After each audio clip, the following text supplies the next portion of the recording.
So we had to quit recording. We're back. Not gospel. Returned. Cliff Williams and the one and only. Actually, he's got a twin somewhere, so we're still waiting for the location. The second and only. If you know the whereabouts of Joel's biological twin, then please hit us up in the comments. Just did a video on Pride Month and what the response is for Christians and how you should respond with grace and truth. And my whole thought, the short of it, was just to be proud of what you are and who you are, not to diminish anybody else. And let them throw stones if they want to throw stones. You don't throw stones. You just embrace who you are. So with that being said, we stopped recording so I could put a trampoline up for my kids. And one of the things that I'm proud of and where I find some of my identity is being a dad. And you and I have talked about it. It's like I'm probably never going to do as many videos or get as much work done for the podcast or whatever else as I could, or as some people might, because I'll always stop and be like, oh, you want to go play chess? Okay, I'll play a game of chess. You want to play Legos? Let's go play Legos. You want to play some classic Nintendo in the back room? I'm down. Let's do it. You want to put up a trampoline? Let's go. And because I get my identity in that. So, well, and we were talking as soon as the camera stopped with the pride thing. I was like, you know what? I think part of the issue is the underlying thing that I think with pride and a lot of that is like we are defining who we are by our relationship status. Let's say you have a guy and he is a counselor and he has helped hundreds and hundreds of people through suicidal thoughts and bad times, and he happens to have a boyfriend. Yeah. My problem with the messaging from the media and a lot of the pride stuff is who you are. What should be celebrated and talked about the most is the fact that you are a guy sleeping with another guy. It's not the fact that you saved makes him is the best. It's the most the best valid thing. So that you've saved all these lives. I had a thought for a book a while back, and I never wrote it out. I don't know why. I got caught up with Man of God and stuff, which we'll talk about soon. Man of God and Pillar of Light and these other projects, and then the podcast. The whole thought was just gay. Why would you ever want to be just gay? Why would I ever want to be just straight? Like, who am I? I'm heterosexual, but I'm a dad. Yeah. I'm in a band. I'm a husband. I'm a YouTuber. I'm a minister. I'm all of these things. You're a storyteller. There you go. And it's like, why would I make the type of people that I'm sleeping with the biggest, most important thing about me? And I think within the Christian community, we have a big problem with, like, especially where they're like, save yourself for marriage.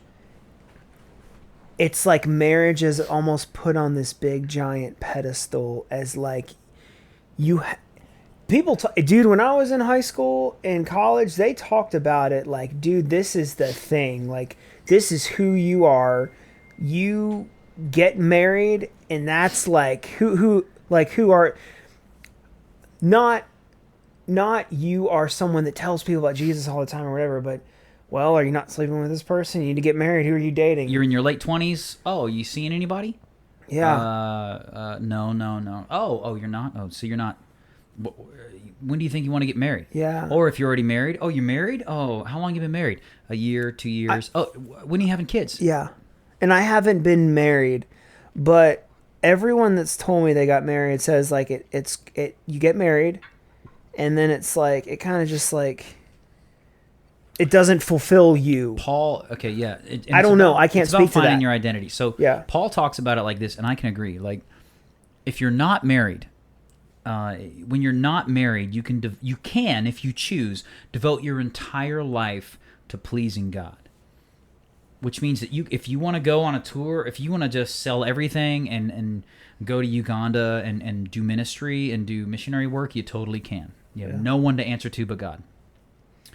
But then if you get married, all of a sudden there's a tug of war between your wife, your spouse, and your ministry. But the truth is, your spouse is also a ministry. Your home life is a ministry. And we talk about it in the band. We say we're not willing to sacrifice one of our ministries on the altar of another. You know, like, I'm not willing to sacrifice my family, which is a ministry. I've got the souls of these kids, And my wife, I've got to be every day. If I'm a good husband, I'm preparing her for the day that she meets Jesus. Every like that. If I'm the best husband I can be, by the end of that day, hopefully I'm navigated her closer to Jesus. And the same thing with those kids. Yeah. That's a ministry. I'm not willing to sacrifice that ministry on the altar of touring 180 shows a year and all this kind of stuff. I'm not. At the same time, though, I'm not willing to sacrifice my ministry of going out and making disciples, making music, making art for Jesus on the altar of my family. There's a balancing act that has to happen. If you don't have a family, if you don't have a wife or a spouse, you don't have to do that. You can be 100% sold out for Jesus. Sign me, Word Records. We have here a single dude, totally. This guy's marriage material. I'll tell you right now. He's motivated. He's disciplined. You gotta pay. He's talented. He's a looker. Oh, this is not his Tinder account or anything like that. We're gonna put this on Upward. Let's put it on Upward. Oh shoot, dude! Here's a dude who is like totally acceptable, bring home to the parents, marriage material. And yet the thing is, we talked about our fears the other day, and you said early on your biggest fear, one of your biggest fears, was being alone. And here you are. I don't want to out you or anything. You're pushing 30. I am 30. He's 30 years old, single as the day is long, and living his best life now. Here's the deal. And well, dude, okay, this gets into a couple of things. So maybe I'd love to dive into that for a second. Let's do it. That's how it works when we talk. The first thing that people would ask is, well, and I would ask this too, man. There's dudes, like, if there's a dude and he's just like 30 years old and he's like not, like, my first thought is, and this is not a good thought, but it's like, okay, what happened? Because for me, my situation is a little unique. My parents had a rough marriage, their words. So I grew up seeing that. So marriage doesn't necessarily mean the same thing to you that does to me. I wanted it to. I wanted a relationship because I was like, man, I'm not close with my family. I would love to get married and have a great relationship with my wife and have kids because our family is not close. Yeah. But I didn't know, and I was not abusive by any means, but I just wasn't a great boyfriend from age like 18 to 21 or 16 or whatever. I just didn't know how to do it. So I didn't see my dad treat my mom in any way, bring flowers, do anything. So I was like, I didn't know. I not only sucked at girlfriend relationships, but friendships, and I went around toxic people. So like, I always wanted to date the girl that was here. Okay. Like spiritually and whatever, but I was not there. So that girl, I found her one time when I was 21. Screwed that up. Got suicidal. Dude, you're not... Hold on. Well, it made a movie about it. By the time that's done, I'm so busy for 5 years. I'm 26 when this film gets done. At that point, all of the other girls are basically they're if there's a chick and she's really spiritual. You're not ready for that girl at 21 though. I'm going to be honest. Like there's plenty of hold on. I don't think any dude is there's ready no for there's that no girl at 21. But I'm saying I did not have the confidence. I'm just giving you some grace. No, I'm saying I'm not saying ready spiritually. I didn't have the confidence to get that girl. Okay. I didn't have the confidence to get that girl. So by the time I'm 26, all these girls that are 18, 19, 20, 21, they're like almost wifed up at that point. So I'm 26 and I say, okay, do I settle when I had this awesome thing and I'm going to put that on the girl that I settle on? Yeah. And her life's going to suck. Or do I just push through this? And at that point too, I went through a faith crisis. Yeah. So I stopped believing and I was suicidal, stopped believing basically from age 22 to 29. So well, that's my thing is I'm like, I didn't even know it was that long, bro. That's it was rough. It was so rough. So that's my story of like what happened, because now I am 30 and it's fine. I accept it and I don't feel pity. No girl, 19, 20, 21, they do not want to do. Now maybe one does. Or I can jump, and this is fine, I can jump into the single mom realm and go pick up a situation. the options are very, dude. Sorry, you said pick up a situation, bro. That's what it is. I don't know how else to say that. So from you to me talking to each other, the fact that you said pick up a situation, like I know what you're saying, but God, I can go to single mom realm and pick up a situation. It's it, man. To get the ready-made family. Yeah, get the pre-starter family, dude. Which is fine. There's plenty of people. Here's the deal, like they do that great. And they enjoy that. There's nothing wrong with that. It just struck me so funny when you said, maybe that's the thing. Like, these are practical things that when you're at, it's weird, when you're at a certain age demographic, or when you're at a certain even career demographic, like, you have to think about these things. Like, what are my options for a relationship? It's going to be either somebody that's possibly spiritually immature that I'm going to have to work with to create and mature and become a relationship, or somebody who's lived some life, knows some crap, and has been through some crap and has worked out their crap, but that crap comes with some at times wonderful baggage, which a single mom, kids, and this makes me sound terrible, but kids that when the husband skips out or the marriage didn't work, that can be some what I call wonderful baggage. And it is, because even though kids are, dude, I will jump in front of a bullet for, you hear me, almost for pickle. I'll almost jump in front of a bullet for that little golden doodle. But for all three of my natural born sons, I will definitely jump in front of a bullet for. So kids are wonderful blessings from God, but they are also baggage when it comes to relationships. I dated a girl very quickly. At the end of 2020 for a few months, and she had a daughter. That made me realize her daughter was 4. That made me realize I want kids again. And the complications though in the dating realm. It was, and the thing is, it was great. I always joked. I always joked. You met her daughter? Yes. Hung out with her? Yeah, it was awesome. Do you realize how big of a deal that is for the girl you were dating? Yes. And part of the issue is when you get into this realm of single mom, sometimes there is a reason and you are not on the same spiritual wavelengths. Gotcha. And it is the complication, which is why with my kids, I'm going to make sure that they are emotionally and spiritually mature so they don't have to be 30 in searching. People that I went to high school with have 4 kids.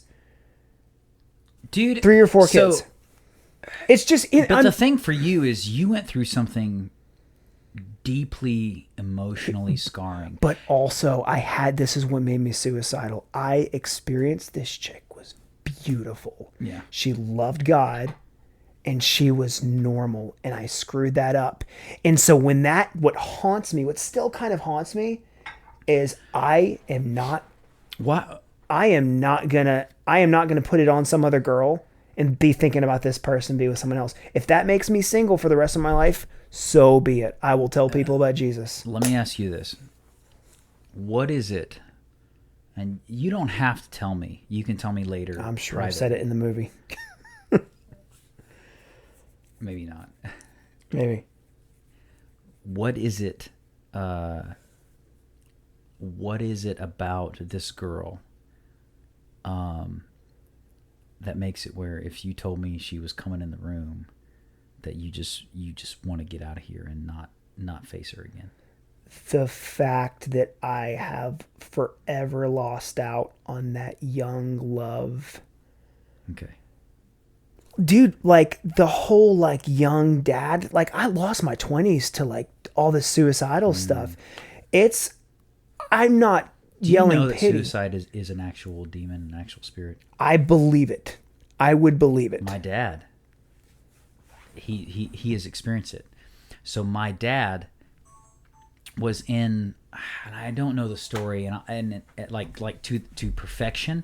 I don't know the story like to get all the details, but I will ask him here again because it's it's pertinent because I got to share the story about the guy that I talked with here recently. Yeah. You know, that I called you about. Yep. So my dad was sitting in he was either drunk or something, and he was sitting in some hotel or something, and he takes his gun and he goes, "I'll just kill myself," or whatever. He's like playing Russian roulette, and he puts the gun towards his temple, and he couldn't move it. He couldn't move the gun away from his temple. He was not suicidal. He couldn't move it away, and he felt his finger squeezing and moving towards the trigger. And he's like, I can't move this way. Like, and all of these thoughts that he never had before came rushing through his head. And he's like, maybe I should do it. Yeah. Maybe I should end it. And he was nowhere close to being suicidal. Dude. And he finally had to be like, he finally like jerked the gun away from his head. But he's told me now as a minister for 60 years, he's like, there is a demon of suicide. And here's the deal. I don't care what you think. Demons are freaking real. I have a dad who's cast them out. I've been in a room with a spirit of delusion where me and my buddy come out of the room and we look at each other and at the same time say, "Did you feel that spirit of delusion?" It's like, I know those things are real. I know that we wrestle with spiritual forces. And if you don't know that, then you just don't know. Up yours. I'm kidding. Well, we'll pray for you. We'll pray for Write you. in the comments your name, and I will commit to adding you to the prayer list because the spiritual realm is very real. Dude, someone took a photo. I'll show it to you sometime. The night, maybe I did show it to you. The night that all this stuff started, and there was this mist rising up in the photo. Everyone freaked out about it on Facebook. I can send it to you. Maybe we put it there. But basically, I that night I felt really, it was like a prelude to all the suicidal stuff. And that's what's so weird is I could get over the fact that like if I was 22 and this didn't work out and I'm 23 now, but this is almost like 8 years of my life. And that is a big loss, dude. Like I'm probably, practicality speaking, I'm probably not going to know like my great grandkids because I'm going to be so old by the time I'm having kids. But I'm not saying it's a despair thing. What I'm saying is it's sometimes these things happen. I have accepted it. And I'm like, well, at this point, if this hadn't have happened, I don't think it justifies it. But if this hadn't happened, I wouldn't be here. I wouldn't be with Mikey. Dude. I might just be playing in some little church, which is fine, but I might just be playing in some church and not on the verge of a potential deal with a music thing, you know, with the career I've always wanted. Where you get your identity. And that's what this whole episode, this whole talk is about, identity. I'm able to move on from that situation as best as I can because I'm not constantly thinking that I am who I'm with and I am in a relationship. I am a servant of God. It's the same thing. Like we talked about it with Pride Month. It's the same thing about like denigrating somebody to just their sexual orientation. It's like you are not just who you sleep with. You are not just your relationship status on Facebook. You are much, much more than that. You know what I'm saying? Like you are a this, a that, a this, a that. Like the hats that you wear on a daily basis are just 5, 10, 15. I mean, name them. I have a song that I wrote in the middle of that. I woke up at like 3 a.m. I actually just released it on Facebook and put the music video out. But the chorus says, I'm a child of mercy. I'm a living, breathing testimony. I'm a heart in progress. I'm a child of the one true King. And I'm a child of the living God. And I'm taking down the world's facade. I'm a child of mercy. That's who I am. I'm not Joel Jackson married to the hot chick. Yeah.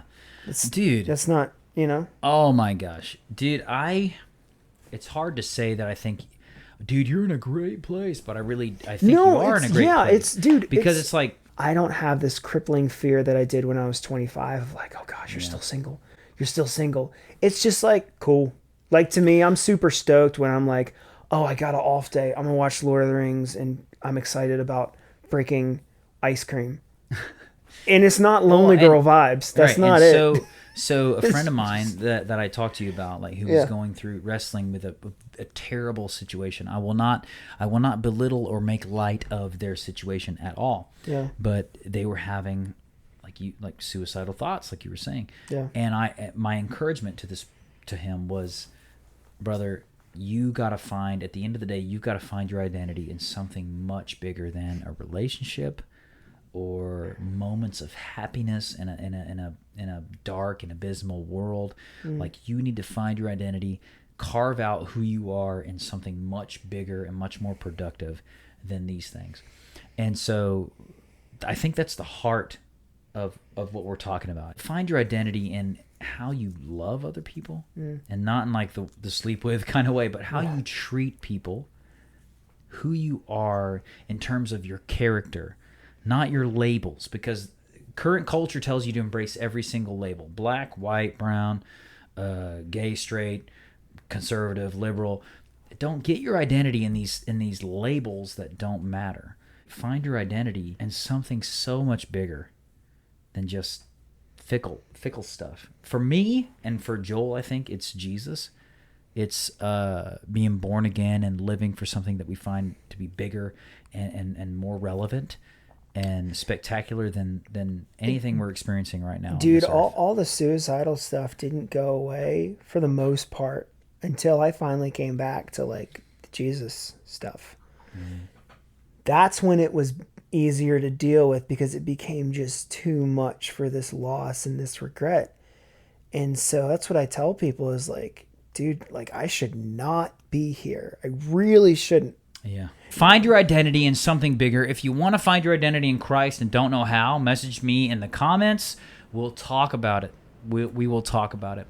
And keep being awesome, because that's how I made you.